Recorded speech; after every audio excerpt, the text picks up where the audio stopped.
Hi everyone, I'm Greg Wolf. I'm going to show you a little project in Illustrator. We're going to do a little graphic that can be used, on your Instagram page, can be used on the back of a business card. Use it anywhere you like, really. So it's going to be a fun little sort of hot rodish looking graphic. So let's go ahead and get started. Now I know I have 3 colors already chosen. I've got a Pantone 144C, which from now on I'm going to refer to as orange. Another Pantone color, which is 296C. That's a dark blue, and I'm just going to refer to that as dark blue. And then we're going to use white. So I have those in my swatch palette. So I'm going to start with the dark blue. Now I know how big I want this to be. I want this to be about 450 pixels wide by about 325 pixels high. So I've got my smart guide set up, and my guides are set up to that size. So when I drag it out, it's roughly about that size. So that works for me. So I'm going to hit Apple II on my Mac to lock that section of the graphic so I don't accidentally move that around. So the next thing I want is I want to make a checkerboard pattern.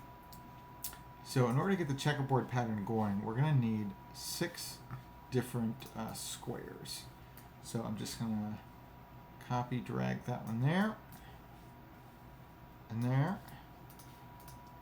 And you can see when they're aligned, the intersect pops up there. Okay, we're going to change those 3 to dark blue.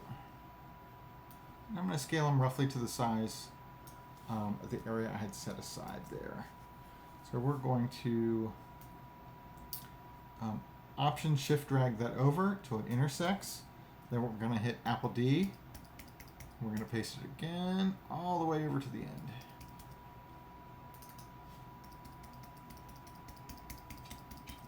Okay.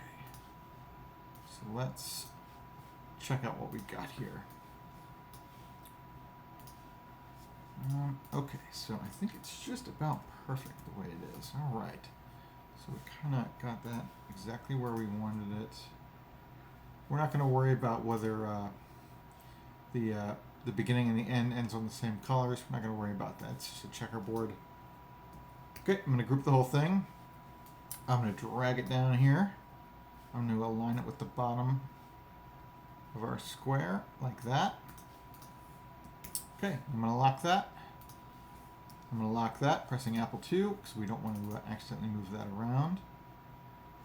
Okay, so I know what I want this to say. I want this to say graphic design by Ombre, Arlington, Virginia, since 1973. So we're going to start out with some text. We're just going to have the text in white, but we're going to tone that down a little bit. No, not that big. Just how about 25 points? There we go. And let's do something a little. There we go. So let's do some Arial in white.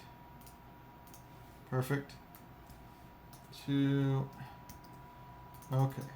So I'm gonna want this one to say Arlington, Virginia.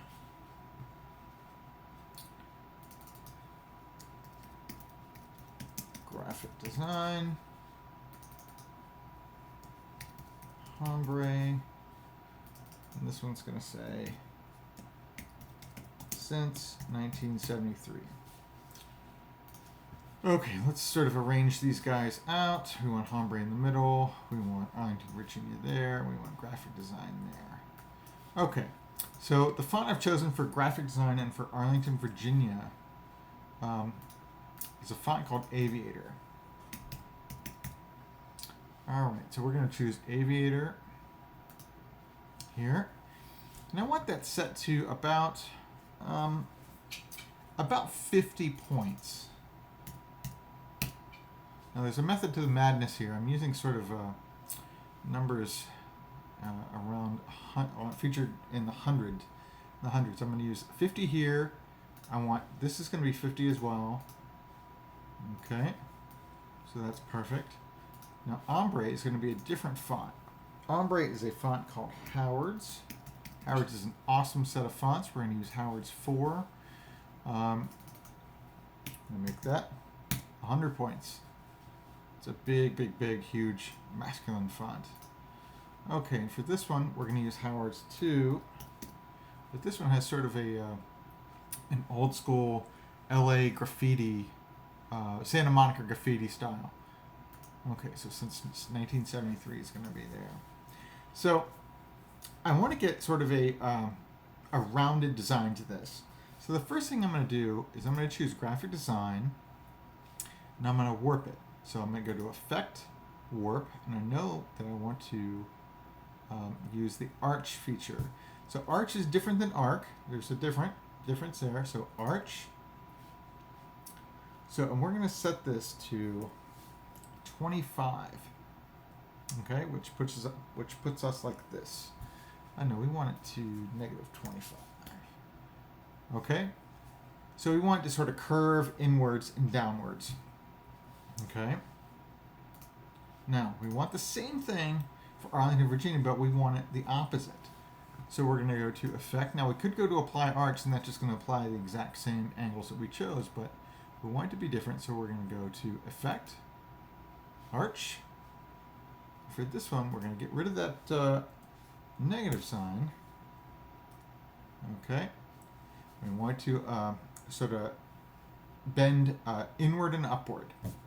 Now, the thing to notice is that we're not going to do anything with the distortion, with the horizontal or vertical distortion. You know, I welcome you guys to please play with this stuff. That's how you learn in Illustrator, is by digging down into the different things that you can do with these settings. But for now, we're just going to keep that bend at 25%, and I'm going to say OK. So I'm going to drag that guy up a little bit and him down a little bit.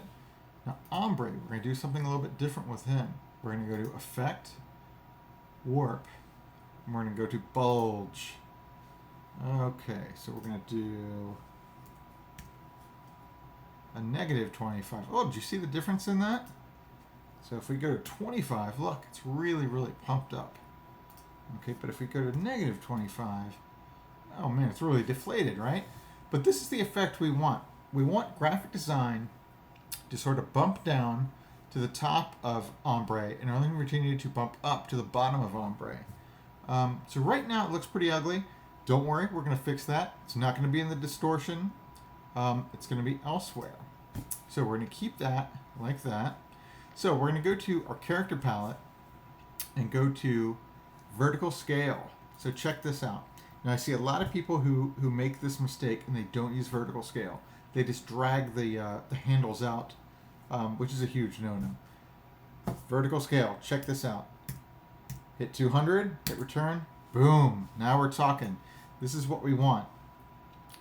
Now, it took me a long, long time to figure out how these old school graphic designers back in the 30s were making these type of designs.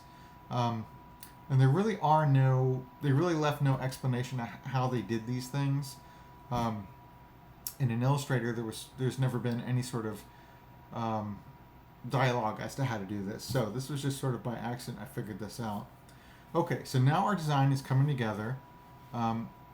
Just to make things a little bit easier, I'm going to go ahead and outline my type, just so it's easier to maneuver around on the screen. Okay, type, create outlines. And we have to create outlines, we also have to expand appearance, because we're expanding the effect. So we're going to expand appearance, and we're going to create outlines and expand the appearance there. Okay, we're just going to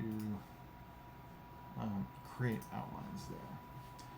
Okay, so now we're going to be able to center these. So I'm going to center these. I've got my line piled up here. So I want to bump this down a little bit farther. Bump that down, bump that up. We're going to bump it up a little bit farther. Okay, and we're going to select those three, and we're going to make sure that they align. Okay, and then if we open our align palette, which I love the align palette. Okay, we're going to make sure that everything is distributed vertically equally. Okay, so you saw there was a little bump there. It had to come down a little bit. So now we're looking good. Okay, so we're going to make that our orange color, our Pantone 144C. We're going to make that our Pantone 144C orange. And we're going to turn our guides off.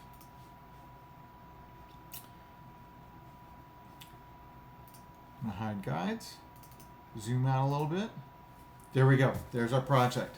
Now we can go ahead, we can export this out into whatever format you want, JPEG, PNG, whatever you want, and you're set to go.